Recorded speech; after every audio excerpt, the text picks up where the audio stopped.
Israël est une manière d'être homme qui non seulement est homme, c'est-à-dire capable de parler, mais qui est cette manière d'être homme qui puisse exprimer la vérité de ce qu'il est.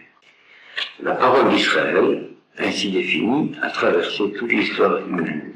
Elle était donc, et je reviens aux analyses précédentes, destinée à être en but à l'hostilité de ce qui n'est pas arrivé au même degré qu'elle-même. Lorsque un phénomène de mutation se produit, il est inévitable que celles des cellules qui n'ont pas été entreprises par le phénomène de mutation soient hostiles à ce qui se prépare. Lorsque du dedans de la vie tout court est apparu l'homme, la vie tout court a été hostile à l'homme. La Bible nomme ça le serpent de la jeunesse. Et cette hostilité a été racontée par beaucoup de traditions primitives qui ont d'ailleurs pris pour emblème de l'ancêtre renié, le serpent. Je crois même que la médecine a pris le serpent comme emblème.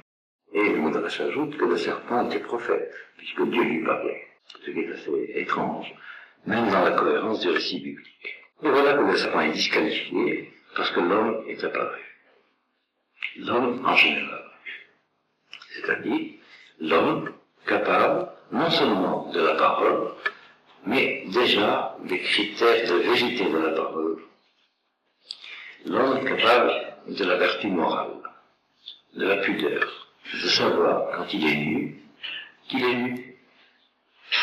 Et l'expérience de la pudeur est évidemment l'expérience minimum des valeurs morales. Et voilà que, du dedans de l'histoire de l'homme, décalé de l'histoire du serpent, apparaît une manière d'être homme, qui décide délibérément d'être au service du projet de l'identité morale. Et c'est cette manière d'être homme que la Bible nomme Israël. C'est ce que voulait dire Gilles lorsqu'il disait que, à travers la réalité de l'histoire des hommes, le projet du Créateur, qui nomme Einyan Haeloki, le projet divin, Einyan Haeloki, ce projet consiste pour le Créateur à faire une créature qui soit divine. Non seulement le fait que la créature est divine, parce que son Créateur c'est Dieu, et donc la créature est divine dans le sens que elle est la créature de Dieu, mais que le projet du Créateur, c'est de faire que sa créature soit divine, et que l'objet de l'espérance de la créature, en conformité avec le projet du Créateur, c'est de devenir Eloki, divin, c'est-à-dire à la mesure du Créateur. L'idée que le Créateur ait créé une créature qui ne soit pas étant de l'être du Créateur est une idée difficile. Comment se fait-il que le parfait crée l'imparfait? Le parfait crée le parfait. Et par conséquent, le Einyan Haeloki, le projet divin, et le sens de l'adjectif, et le sens du sujet de l'acte, le projet divin, c'est-à-dire Dieu étant créateur, ça c'est le sens classique habituel que nous savions avant Judas Lévi. Le Einyan Haeloki, dit Judas Lévi, c'est que le projet du Créateur est un projet divin. C'est le projet que la créature soit, j'allais dire à l'image, à l'honneur du Créateur. Il est arrivé que une manière d'être créature est choisie d'avoir le courage de vouloir ce que le Créateur a voulu.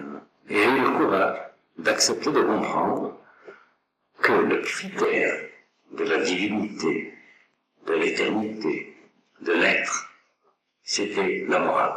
Lorsque je dis cela, je parle strictement en juif. Il n'y a aucune autre culture, aucune autre religion, aucune autre civilisation, aucune autre philosophie, aucune autre manière d'être homme qui dit cela. Il n'y a que les juifs qui disent cela. Que l'honneur du Créateur, c'est la morale. Et c'est ce que dit Judas. C'est que, lorsque Dieu a dit, vous serez des hommes, il s'agissait d'Israël. Avant même qu'Israël n'existe. Israël, c'est Jacob qui a eu le courage d'être Israël. L'homme universel, c'est cet homme très spécifique qui s'appelle Israël, d'après la Bible. Et ce que j'ajoute, comme disciple de Judas Lévi, c'est qu'il s'agit des Israéliens. Que Judas Lévi la Torah, ici la Torah. Que Israël, ça veut dire l'homme qui vit en Eretz Israël. Lorsque les Juifs vivent en dehors de l'Eretz Israël, ils ne s'appellent pas Israël, ils s'appellent Jacob. Alors on voudrait bien que la plupart des Juifs soient aussi des Israéliens, pour dire les choses en clair. On sait bien que ça ne sera pas le cas, mais on essaye. Ce que je voulais vous dire essentiellement ce soir, c'est ceci. Le peuple juif, héritier du peuple hébreu, et cette manière d'être homme dont parle Judas Lévi, dont je n'ai pas lu le texte, à propos de ce que dit la Gemara, ce que dit la Torah, que lorsque Dieu parle de l'homme, il s'agit d'Israël. Et ce peuple juif est donné à une péripétie de son histoire qui est très grave, parce que c'est pour une péripétie de qui sera d'Israël, de parmi les Juifs. De la même manière que la tribu de Lévi a été extraite du dedans du peuple d'Israël, de la même manière que le peuple d'Israël a été extrait du dedans de l'humanité, il arrive que nous vivons une péripétie analogue. Les Israéliens sont extraits du dedans du peuple juif. Il faut le savoir.